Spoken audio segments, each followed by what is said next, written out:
How long does it take fleet laxative to work?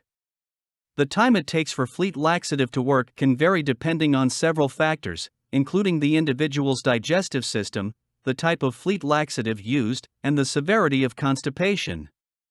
Fleet enemas, which are a type of rectal laxative, usually work within 2 to 15 minutes after administration. However, the time it takes for oral fleet laxatives, such as fleet Bisacodyl tablets or fleet liquid glycerin suppositories, to work may vary from 15 minutes to several hours. It's important to follow the instructions on the package carefully and not to exceed the recommended dosage. If you have any concerns about the effectiveness of the product or the duration of its effects, it's best to consult with a healthcare professional.